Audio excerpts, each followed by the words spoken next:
Hello everybody, and welcome to our live stream, Self-Publishing Questions Answered, where our members, the Alliance of Independent Authors members, pose their most pressing self-publishing questions to me and to Michael La Ronn, who's with me here. Hi, Michael. Hey, Orna, how are you today?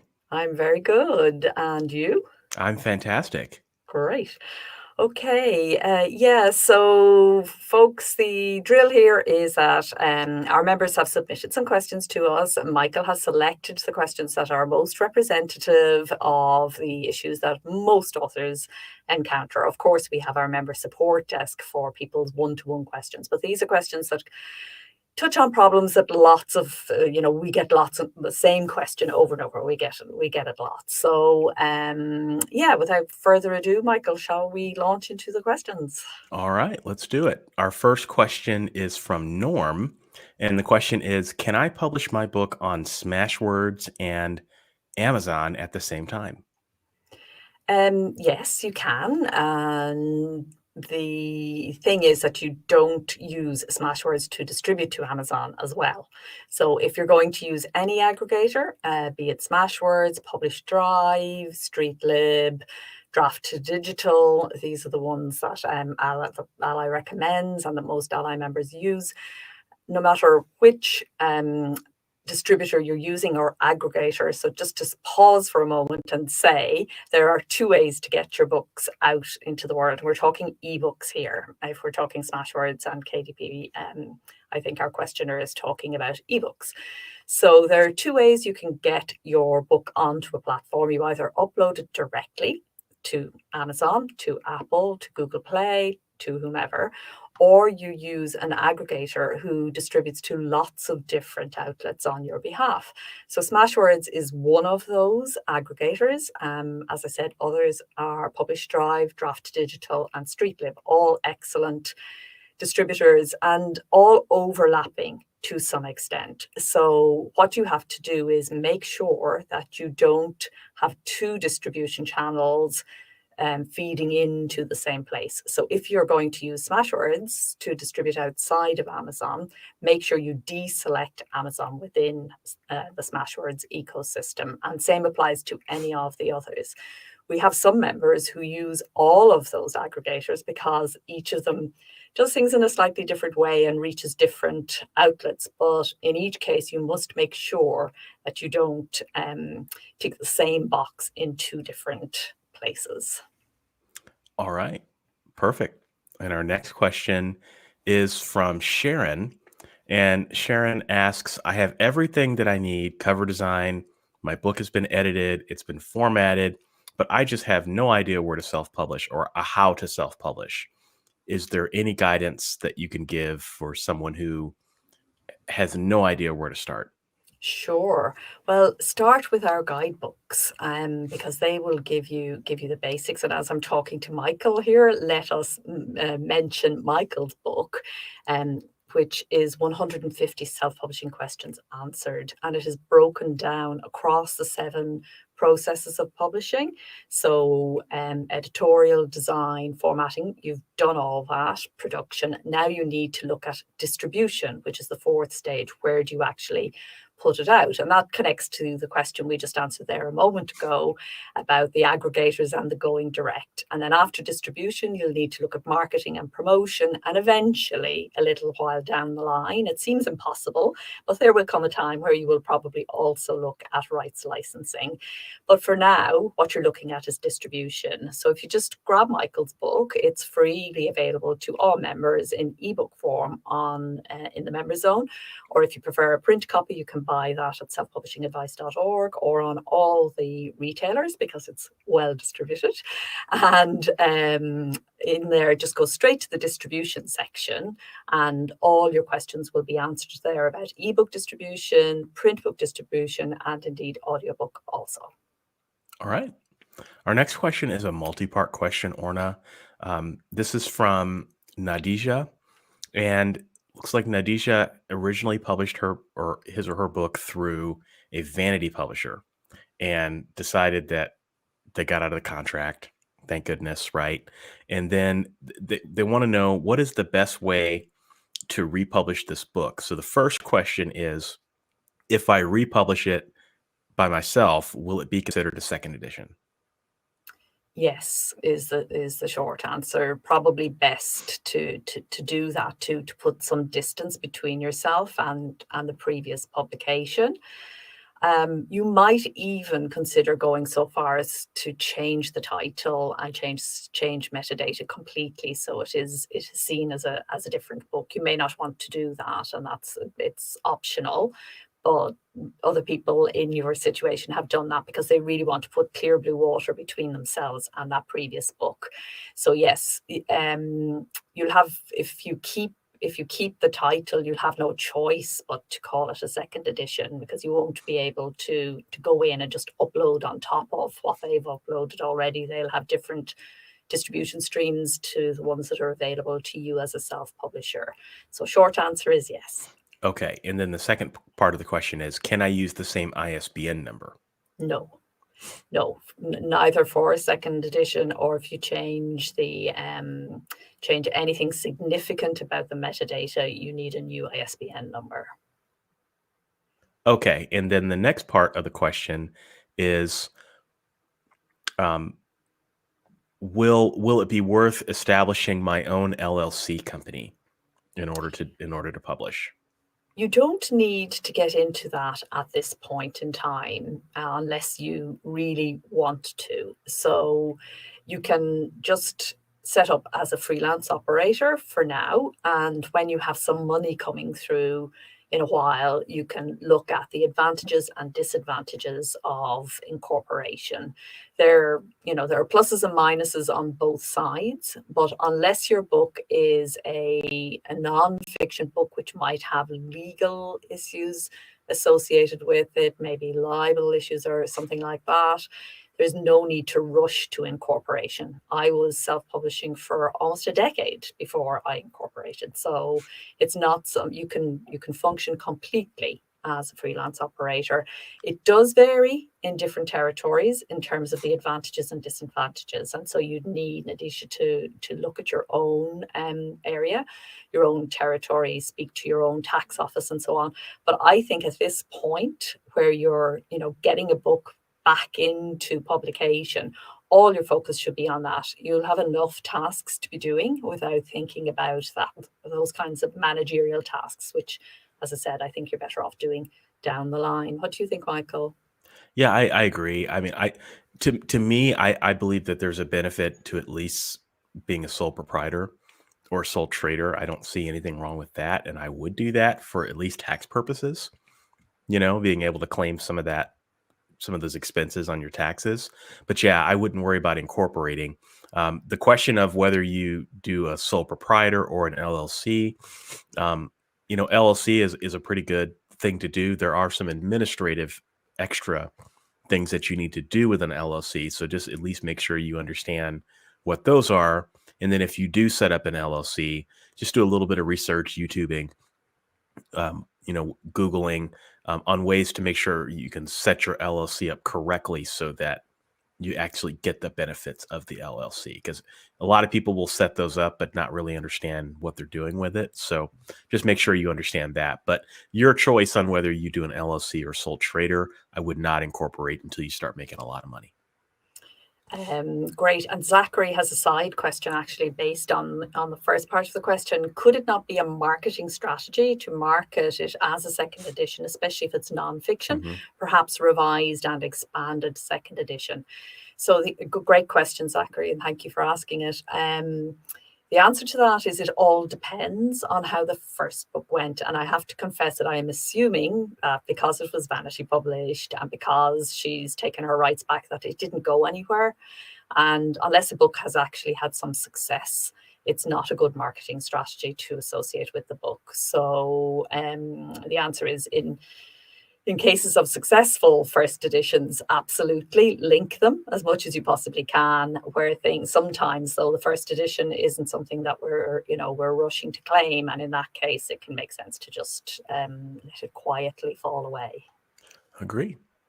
All right. So our next question is from Millie, and this is a bit of a complicated question. There's some legal pieces here, but it's a right sales question. So Millie had a piece that was recently published in a magazine that basically said that the published work in the magazine remains the property of the author.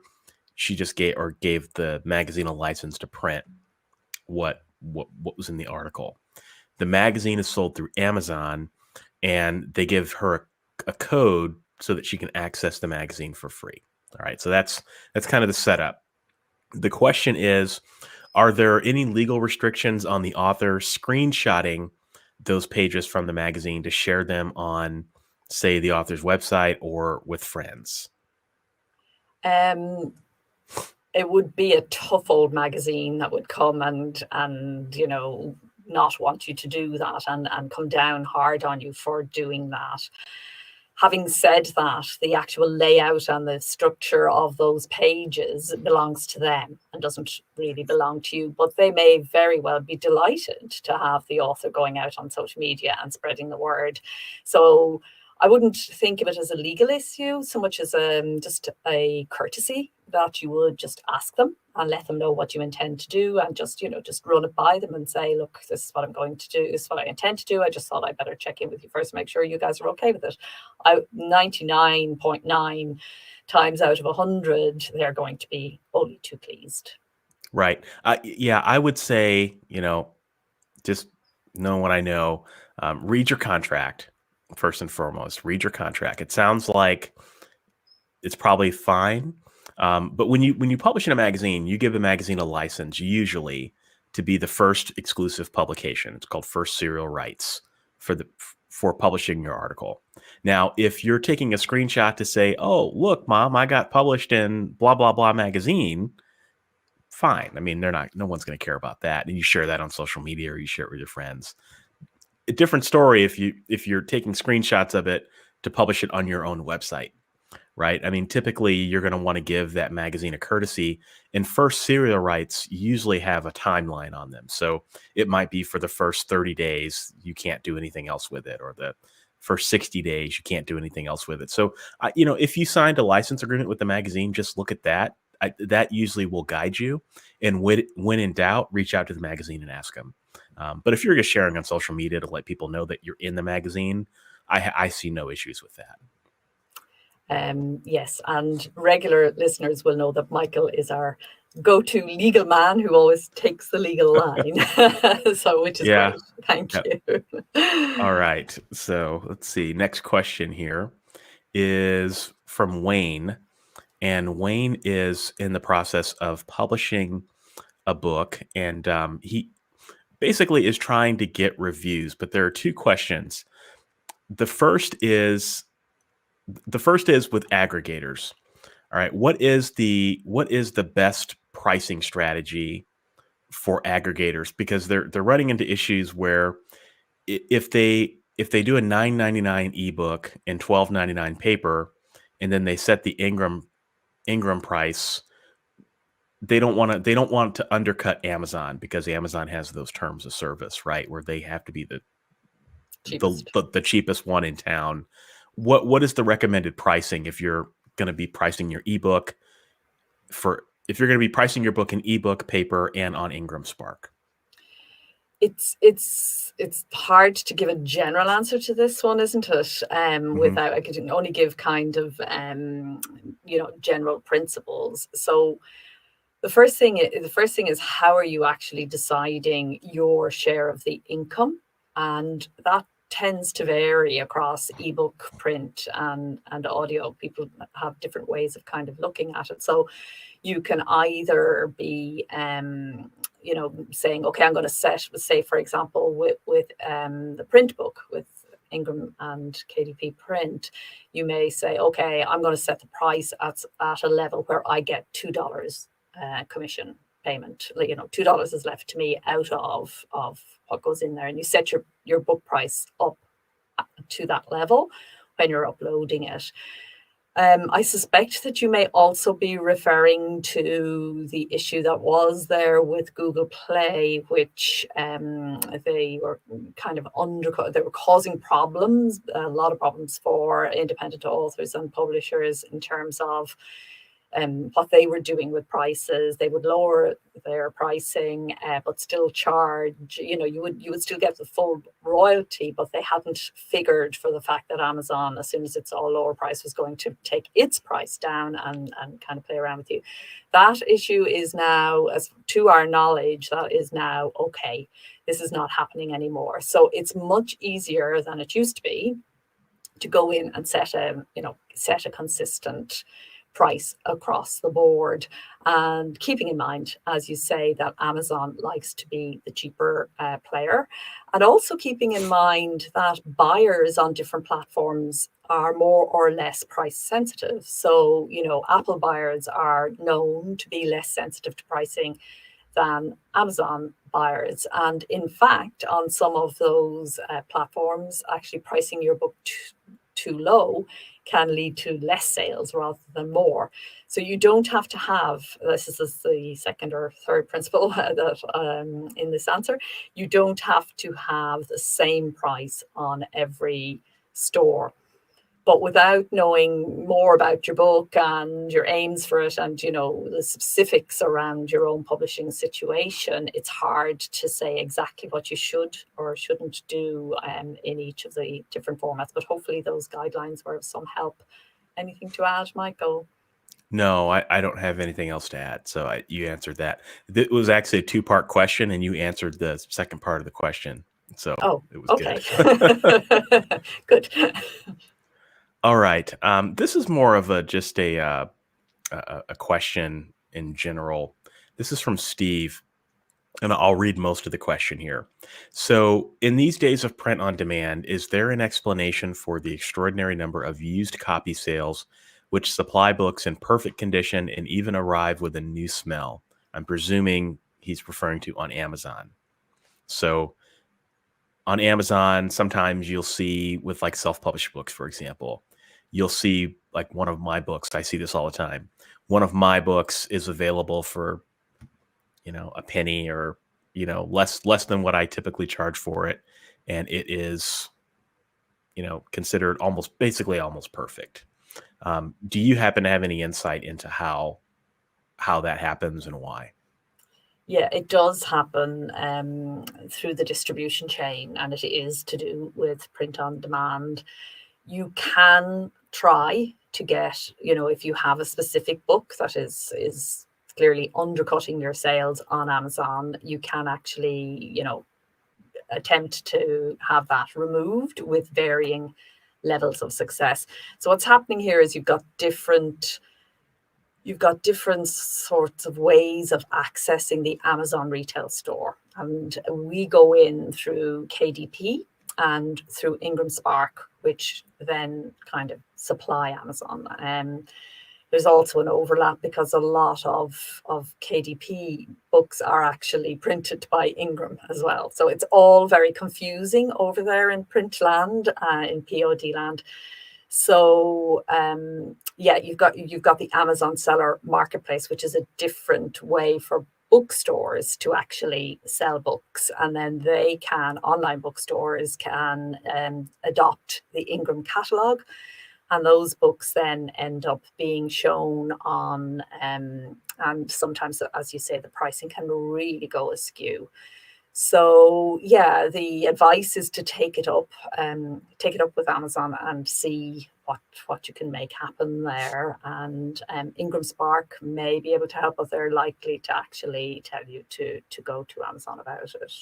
Yeah, and then another thing you have to consider too is that the reason this is not exactly the answer to the question, but it's kind of a issue that comes up sometimes too, is that Amazon will not allow you to delist a book, at least the print edition. So like, for example, if you unpublish a book, the print edition will still remain.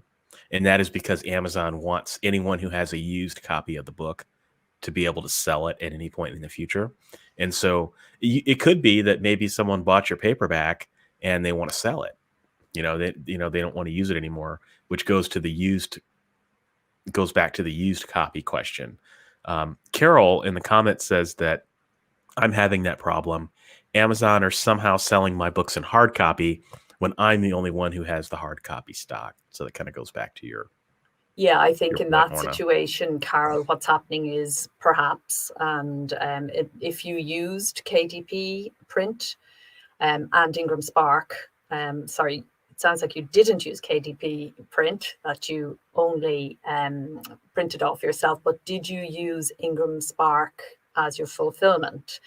If you did, perhaps you neglected to opt out of Amazon, in which case the books will automatically go from Ingram to Amazon. So that might have been what happened in your case. Again, a lot of the information we can give in this show about such questions have to be just general principles, and each individual author can have, it's a complex world out there, POD print and print books generally, and their distribution is an absolute minefield. So it's impossible for us to say exactly what's happening in a particular situation, but it strikes me that might be what's happening with you, Carol. Yep, exactly. Okay, so we have another question here from Yolanda. And the question is from Yolanda, I've recently gotten my manuscript back from my editor, and I'm currently working on the final edit. Should I do my formatting myself? There is no should here. So it's really your choice, Yolanda. A lot of indie authors do their own formatting for cost reasons and for control reasons, particularly their ebooks. It depends, a lot depends. If it's a simple, straightforward, a simple text book, nonfiction or fiction, then there are lots of great tools out there that will help you to format the book. I personally use Vellum. Michael uses Vellum also, but there are lots and lots of options for you. And we've just recently on the ALLi blog actually done, we just realized, it was hilarious, we just realized we had never done a blog post which said how to format an ebook. Really? Which is such, it Wow. had been a complete oversight. It was so obvious we never kind of did it, or we did it so long ago that it's no longer relevant. So we have a very recent blog post, which you can just go to selfpublishingadvice.org and search format an ebook, and you'll get the full drill on the different tools that are available to you. Lots of feedback by our members on what they actually do, and also the option of hiring a formatter if you just don't want to be doing with all that. You want to get on and write the next book, and you don't want to get involved with the production at all, and time is more precious to you than money, then the option of how to hire a formatter and how to instruct them and what you're looking for and so on. Okay. Yep, I agree with all of that. Our next question is from Jill.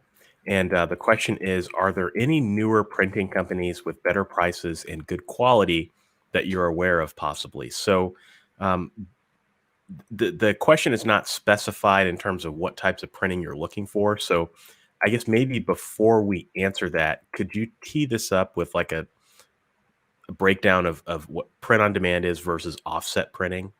Because I think that's probably an important thing to understand too before going into answering this. Okay, sure. So the first thing is it's impossible to actually make a recommendation because we're a global organization, and we can't keep abreast of every printer in every English-speaking territory around the world. So that's not a kind of a recommendation that we can give for consignment print. So as Michael says, let's just talk about what we're talking about here.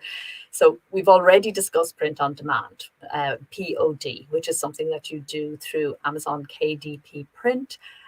Or Ingram Spark. That's our recommendation, not and Ingram Spark. And our recommendation is to use both, opting out of Amazon in the Ingram Spark system, opting out of expanded distribution in the Amazon ecosystem. So once you've done that, you're properly set up for POD.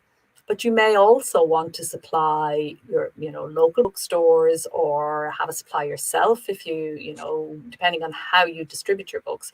You may also want to order a consignment of print books, which you are going to maybe sell direct from your website, or perhaps you have a market stall at the weekends, or, there are lots of reasons why you might want to do that. And you certainly get better value per copy of the book. In other words, the book will, at the same level of quality and the same level of, of the thickness of paper, robustness of cover, and all of that kind of thing, it's cheaper to have a consignment print than it is to go POD for obvious reasons. If you print on demand, you're printing one at a time.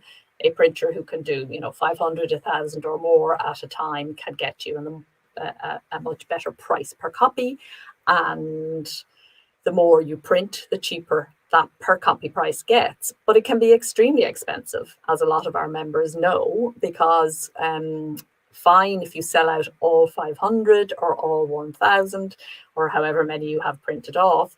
But if you don't, if you only sell 10, then the cost of those books is the full cost of the print run, and therefore you're out of pocket. So yeah, knowing the difference and knowing what your need is for print. So what are you trying to achieve with your print book? What is the goal? That is the big question. A lot of indie authors just kind of automatically fall into thinking about print books and opting to do print books first, just because they've grown up with print or they assume that's the way it should be. But in actual fact, most of our members make far more money from their ebook and audiobook sales than they do from their print sales. And print is the most complex of the three formats in terms of distribution. So for lots of indie authors, print is coming in at number 3. But the thing is, what is your goal for your print book? Do you want to be in your local bookstore? Do you want to be in a bookstore chain? Are you happy to just sell online? If you're happy to just sell online through Amazon, then you're best to not think about consignment print at all, just to POD. But if you have a different goal, then you may well do better with a consignment run. Agree. Okay, the next question is a great question, and that is from Linda. How do I add the ALLi badge to my website? Okay, the instructions for that, I don't have them off the top of my head, but the instructions for that should be in your downloadable PDF that you got when you joined, how to make the most of my membership. And you're able to find them if you log in to the member zone and you go to how to make the most of my membership, then you'll find the full instructions are there for you. Yes, and don't forget to use your affiliate link with your badge as well. That's a important thing to not forget.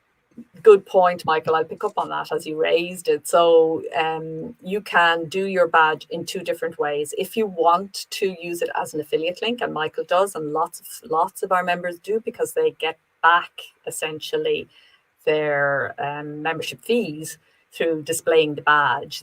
When somebody clicks on the badge and goes through, then we credit, if they join, we credit our existing member with 30% of the joiner's fee. And so, yeah, lots of our members, as I said, use it some use it actually as a small little income stream each month, but lots of people find that they get their member fees back by using the badge in that way. So both options are available to you. If you don't want to do that, and some people don't, I'm not sure why, but they don't, you can download the straight badge, and you can also just go to the affiliate section on the member zone, and you'll find all the different badge options that we have there, and also a text affiliate option if you would like to email your friends and tell them why they should join ALLi. Yes, indeed. And I think we've come to our final question, Orna. And this is from Maria. And this is a very, I guess this is more of a UK question. And that is that Maria has finished her book, independently published it, and discovered that all books are supposed to be submitted to the British Library within a month of publication. She was not aware of that and was wanting to know, first, does that apply to indies? And then second, what is the process of potentially doing that? And then third, is there a penalty for not having known and then submitting late? Okay, so first question, yes, it does apply to indies. So you are a publisher, just like everybody else, and the libraries of record want a copy of your book for the record. So yeah, it is a legal requirement in the UK and in some other territories, not everywhere. So yes, you are expected to submit. if you just Google how to submit my book to the British Library or to the Library of Congress, I think it is in the States. Yes. Yeah, if you just Google, you'll get the full instructions. It's basically you send them a copy of your print book. We are lobbying for them to allow ebooks to be sent because there is a cost. You have to send 6 here in the UK because there are 6 libraries of record, and you know it's quite a significant cost for a small publisher. And also, where are they putting them all? Yeah. And also, why aren't they accepting digital? So, you know, there will be, I think there will be a shift to digital in time. In reply to the third part of the question, it's fine to submit late. Don't worry about that. There are lots of people not submitting at all, and it's a big headache for the library as to how they're going to manage this exploding world of self-publishing that nobody kind of anticipated when it was all set up. So Wow. if you want to bear with it and wait for a little while, you'll be fine. But if you want to fulfill your legal requirement, Michael would say, do it and do it now. Yes, do it and do it now. And wow, I did not know that about the British Library. There's 6 different. I mean, 6, Oxford, as much as Dublin. Oh wow. Yeah. So yeah, it's crazy. Yeah, and that's you know, I guess I suppose say what we want about the United States copyright system. At least we can submit ebooks. Yes. You know, yes, that's oh yes. boy, that sounds like a administrative nightmare. And It's you got to pay time. 6 different copies in physical too. Wow. Yeah, well, it's got to be print. Yeah, so Carol is kindly giving us all the Oh, okay. it's Trinity College Dublin, Cambridge University Library, Edinburgh University Library, Oxford University Library, and the British Library London. Wow. So yeah, it's Ireland, Scotland, Wales isn't there for some reason, don't know why, but yeah, that's okay. British Library and other libraries, we have enough. Don't add any. So all right, well those are our questions for the month. Okay, so thank you so much, everyone, for your questions. Sending them in to be publicly answered like this really helps other authors to make their decisions when they're in a similar situation to you. And every question that gets asked, there are hundreds of indies who are looking at the same thing at the same time. So yeah, keep on sending your questions in, please, members. We are delighted to receive them. And yeah, we'll be back next month. Michael won't be with us. He's taking a vacation. But somebody else will join me in the hot seat and we'll answer your questions again. So yeah, until then, happy writing and happy publishing. Bye-bye. Take care, everybody.